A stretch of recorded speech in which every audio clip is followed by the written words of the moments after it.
Hello parents, कैसे हो आप सब। आई होप आप लोग ठीक होंगे। चलिए देखते हैं कि आज का हमारा टॉपिक मैथ में क्या है। तो आज का हमारा टॉपिक मैथ में है फॉरवर्ड एंड बैकवर्ड काउंटिंग। ठीक है, तो ये टॉपिक बच्चों को क्लियर कराना बहुत ही इंपॉर्टेंट होता है, बिकॉज़ अगर हम लोग इसकी प्रैक्टिस बच्चों को नहीं कराएंगे तो बच्चों को आगे सब्सट्रैक्शन एडिशन में बहुत प्रॉब्लम्स होती हैं।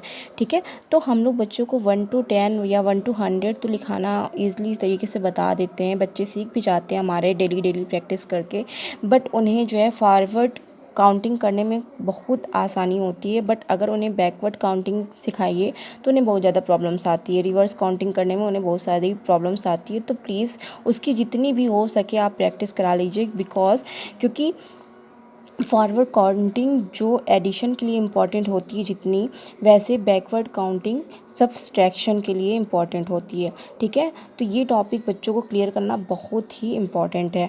बट आगे का टॉपिक स्टार्ट करने से पहले मेरी आप लोगों से मोस्ट रिक्वेस्ट है कि अगर आप लोग मेरी प्रीवियस वीडियो देख लिए हैं और ये मेरी वीडियो देख रहे हैं और अभी तक मेरे चैनल को सब्सक्राइब नहीं किया है, तो प्लीज़ मेरे चैनल को लाइक कर दीजिए, शेयर कर दीजिए, सब्सक्राइब कर दीजिए और बेल आइकन को प्रेस करना बिल्कुल भी मत भूलिए, जिससे मेरी आगे वीडियो की नोटिफिकेशन आपको मिलती रहे।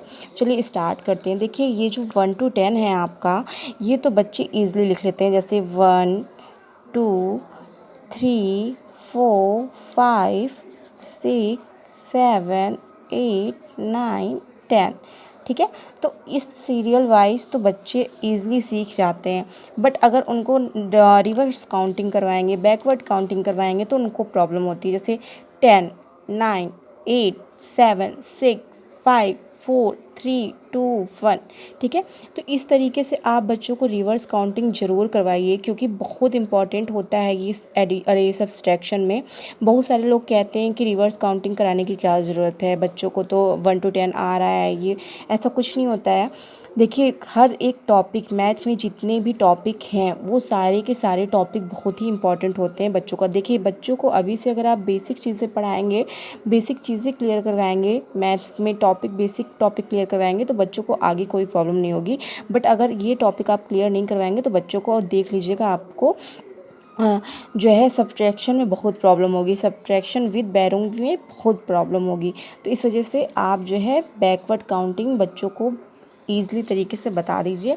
जैसे पहले 1 to 10 आप लिख लीजिए, उसके बाद आप इस टाइप से करवा सकती हैं, 10 9 8 7 6 5 4 3 2 1। ठीक है, ये तो हो गया आपका बच्चों को बताने का तरीका। ठीक है, तो इस तरीके से आप वर्कशीट भी बच्चों के लिए तैयार कर सकती हैं अपने अकॉर्डिंग, जिस तरीके से भी आप करवाना चाहें। जैसे देखिए इधर 1 2 3 4 5, पहले आप चाहिए तो इस तरीके से सीरियल वाइज 1 to 10 करवा दीजिए, और फिर इस टाइप से, जैसे देखिए 1 2 3 4 5 6 7 8 9 10। ये हो गया आपका फॉरवर्ड काउंटिंग। अब देखिए, इसमें बैकवर्ड काउंटिंग आप स्टार्ट करवाइए। जैसे देखिए 10 9 8 7 6 5 4 3 2 1। ठीक है, ये देखिए, आप बस इसमें साइड आपको चेंज करनी है। आपका वैसे ही काउंटिंग आएगी, बट आपको साइड चेंज करनी है। जैसे 1 to 10 आपने इधर से काउंटिंग करवाया, ये फॉरवर्ड काउंटिंग हो गई। बच्चों को बताइए कि ये सीधी तरीके से आप करोगे तो ये आपकी फॉरवर्ड काउंटिंग होती है, और बैकवर्ड काउंटिंग होती है इसी का आप उल्टा कर दीजिए। ठीक है, इसी को आप उल्टा कर देंगे तो ये आपकी बैकवर्ड काउंटिंग हो जाएगी। जैसे 1 2 3 4 5 6 7 8 9 10 आपने पढ़ा, उसके बाद काउंट किया, उसके बाद आप जो है 10 से काउंट करना स्टार्ट करिए, या तो फिर बच्चों को फिंगर वाइज बताइए। जैसे आप अपने हैंड को ले लीजिए और फिंगर वाइज बताइए। ठीक है, जैसे 1 2 3 4 5, ये आपका 5 थंब पे 5 आया। अब बच्चों को इसी तरीके से फिंगर वाइज समझाइए, 5 4 3 2 1। इस तरीके से भी आप करवा सकती हैं। फिर इस तरीके से फिर से आप प्रैक्टिस करवाइए। बैक फॉरवर्ड की प्रैक्टिस आप करवा दीजिए, बट बैकवर्ड की ज़्यादा करवाइए, क्योंकि फॉरवर्ड काउंटिंग बच्चे ईजिली सीख जाते हैं, बैकवर्ड की उन्हें प्रॉब्लम होती है। जैसे देखिए, फिर से आप इधर ही से काउंटिंग करवाइए, 10 9 8 7 6 5 4 3 2 1। ठीक है। अब इस तरीके से आप बच्चों को प्रैक्टिस करवाइए। 1 to 10 प्रैक्टिस करवा सकती हैं, 1 to 20 प्रैक्टिस करवा सकती हैं, 20 to 40 प्रैक्टिस करवा सकती हैं। रोज़ एक एक चीज़ मैंने आपसे बोला, जितना आप इस चीज़ की प्रैक्टिस करवाएंगे बच्चों के माइंड में उतनी अच्छे से ये चीज़ सेट होगी। ये चीज़ आपका लेस देन, ग्रेटर में, एंड आफ्टर, बिफोर नंबर में, सब में, बिटवीन में, सब में काम आता है। ठीक है, ये कहीं आपका जाएगा नहीं, बच्चे इसी से आगे सीखेंगे। ठीक है, जब आपका बच्चा इस तरीके से करना सीख जाए, फिर इस तरीके की आप दे दीजिए वर्कशीट, उसकी प्रैक्टिस वो कर ले। फिर ये देखिए, अब आप मिसिंग नंबर की प्रैक्टिस करवा सकती हैं। जैसे देखिए, बैकवर्ड की भी और फॉरवर्ड की भी और बैकवर्ड की। फॉरवर्ड की देखिए, 1 के बाद आपका कितना नंबर आएगा, बच्चों से बोलिए। तो यहाँ पे बच्चा बताएगा 2। 3 के बाद कौन सी डिजिट आती है, तो बच्चा बताएगा 4। 5 के बाद क्या आता है, ये देखिए 5, यहाँ तक 5 करवाइए पहले। फिर यहाँ पे 6 है, 6 के बाद कौन सा नंबर आता है आपका, तो बच्चा बताएगा 7। 8 के बाद क्या आता है, बच्चा बताएगा 9। इस तरीके से आप ये वाली प्रैक्टिस करवाइए मिसिंग नंबर की।